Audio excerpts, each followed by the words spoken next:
What's up, guys? Well, today we have found ourselves in California, San Leandro, I'm guessing is how you pronounce it. To be more specific, and the police chief, Angela Alvarado, who is under investigation for hit and run while driving an unmarked police jeep and has not been charged. Tell me you're surprised about that. I know you're not. Mainly because she told investigators she was unaware of the collision and wasn't experiencing a medical emergency. So, were you unaware of the collision, or were you experiencing a medical emergency? Make up your mind. Either way, you're lying. I'm going to prove she was lying based on the vehicle that she hit. Also, I'd like to note, 82% of people that watch his videos are not subscribed to their channel. Click the button. It's free. Also, I'd like to note one other thing. Down over there, I know I'm pointing. You can't see. I'm upstairs. I'm looking down over the property at the barn that sits, I don't know, 120 yards from the house. Greg is out there with the zero turn. I can see him going back and forth. I can't hear it. I don't know if this microphone is going to pick it up. If it gets closer to the house and you can hear it and you got a problem with that, feel free to go somewhere else. California, San Leandro Police Chief Angela Alvarado. That's where we're at right now. Chief, you have to answer to the public. You realize that, right? The ABC 7 I-Team questions San Leandro's police chief about why she left the scene of an off-duty accident in her unmarked police car on Interstate 580. She told the CHP she didn't realize her mirror had clipped another car. But there is more to the story. Dan Noyes is here with an investigation you'll see only on 7. Dan. Well, Amma and Dan, a sergeant from the San Leandro PD Internal Affairs, first raised this and other issues in a 9-page complaint filed with the city manager last month. He says in this case, the chief was treated differently than the rank and file would have been. 911 emergency, what are you reporting? I just got hit by a police officer. Daphne Ryan was heading home with her husband and 2 children after a Giants game, eastbound 580 approaching Dublin, close to 11 o'clock that night. She drove in the fast lane through a construction zone. As traffic picked up to 45 or 50 miles an hour, Ryan told the CHP this silver Jeep was flying on the shoulder, veered into her lane, and clipped her driver's side mirror.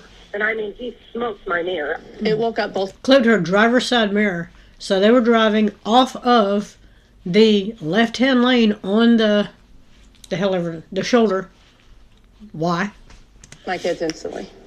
My 4-year-old, when 4 kids sleep, they're sleeping. Yes, absolutely. We've had 5 kids, and when they're like sick and you give them medicine and you're trying to lull them into sleep, you strap them into the car and you drive them around. Why? Because it soothes them and it makes them go to sleep.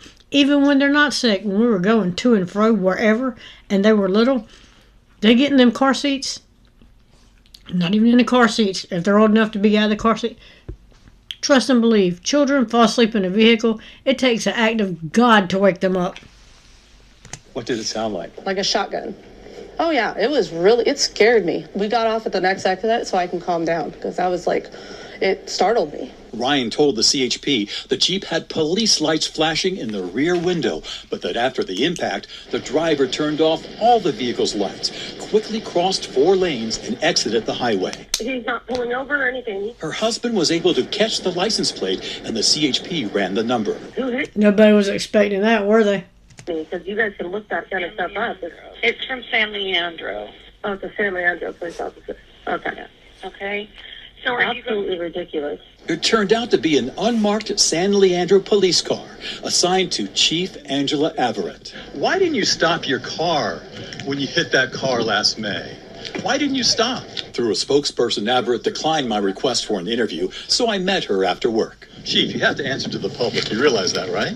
Chief Everett didn't answer my questions, but told the CHP she was driving home, got stuck in the construction traffic, started to experience chest pain, and wanted to expedite her return home. So that wouldn't make any sense that you'd get further away by getting into If you're already in the fast lane and you get on the shoulder on the left-hand side, you're getting further from the exit. So she began to travel in the center median. The investigator asked if she went to the hospital. Chief Averett answered she did not. The chest pains had subsided after exiting the freeway. Of course they did. She thought she was home free. Averett also told the investigator she did not recall hearing any noises from the impact. She's lying. What do you mean? There's no way in hell that you did not hear our mirrors hit. You could do a test. Drive two cars, one going 55, one going 65, and hit mirrors and tell me you don't hear anything. Do a Suburban and a Jeep. You'll hear it. I promise. I shared the CHP hit-and-run investigative report with police practices expert Rich Correa, former commander at the SFPD. When I'm driving in my car and the passenger mirror is 3 feet away max, I think I'm going to hear that. Well, that's common sense. The law is, did you know Not common sense. knowingly? And that's a proof question. But someone should take a close look at these things. Damage to both vehicles' mirrors matched up, but the CHP decided not to file charges because of Averett's statements that she had no knowledge of the reported hit-and-run. The attorney for the San Leandro Police Officers Association believes the chief is getting preferential treatment, not facing the same scrutiny that her officers receive. It just absolutely Or the general public. destroys the fabric of morale in the department. To think that your leader, to think that your For everything she's done, they're still worrying about the cops. What about the fucking public? Sorry. chief believes that she or he is above the law. And that's what's going on in San Leandro. Daphne Ryan says she called San Leandro police that night, reached Watch Commander Lieutenant Antoinette Turner, who denied the Jeep came from their department. Again, Ryan on the 911 call. The lady at San Andreas was like, oh, that's not ours.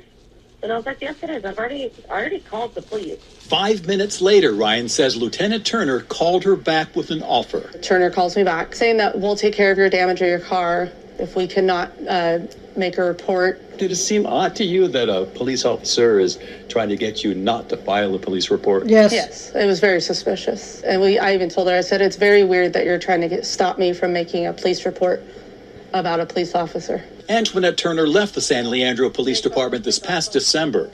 I reached her by phone at BART Police, where she is now deputy chief in charge of the Progressive Policing and Community Progressive Policing and Community Engagement. Please fucking stop. Engagement Bureau. She would not answer any of the questions I asked. Her involvement is mentioned in this 9-page complaint filed by San Leandro PD's Internal Affairs Sergeant Mike Oliveira. He cites Turner and Averett's actions as a troubling pattern of lack of accountability, selective enforcement, and concealment of violations. Oliveira also writes that Chief Averett told command staff that nothing happened and described this incident as completely unfounded. So she lied on official reports. That's a crime. I wanted San Leandro Mayor Juan Gonzalez's reaction. He has cooperated with interviews in the past, but not this time. His spokesperson wrote that the mayor declined because it's a personnel issue. I followed up by going to the city council meeting. Hey, Mayor, how is the chief involved in a hit and run and an accusation of a cover-up? Just a personnel matter. Isn't that a matter for the public interest? And there's more information They didn't want the public to know about it. that you need to get. So, Okay. we will get you some more information. If you be on the lookout. Okay. Thank you. That additional information was sparse, a written statement. The California Highway Patrol investigated the complaint against the chief. In addition, the city conducted its own independent third-party administrative investigation. Those investigations are now complete. Are they? So what do we know about them? What we know is they investigated themselves. And that's it. No more details on the chief, her Jeep, or her accident. Shocking. It is not. The lawyer for the POA is proposing hiring a retired judge, splitting the cost for the city to look at all the information and come to a conclusion about what really happened. I'll be watching if the city responds, Dan and Amma. What a story. Incredible. I know you'll get back to us and stay. I know you get back to us. I know you will. Always entitled, never accountable. Any one of us regular citizens would be immediately arrested for felony hit and run. She needs to be held accountable. Cop is lying. She is trying to cover her own. Suck her up. They are. Lack of accountability is the captain obvious statement. She was clearly drunk. She needs to have her license taken away. The police chief insults our intelligence. Hold her accountable. She's a damn liar and no accountability. Yes. Pure corruption at all levels. This is what real journalism looks like. Police chief needs to be behind bars. Yes. Lowering the standards creates chaos. Well, been saying it, but nobody wants to listen. Anyway, that's where we're at with this one. Let me know what you think about it in the comments. Like, share, subscribe. Also, again, 82% of people that watch these videos are not subscribed to the channel. Click the button. It's free. Let me know what you think about this one, and I'm out.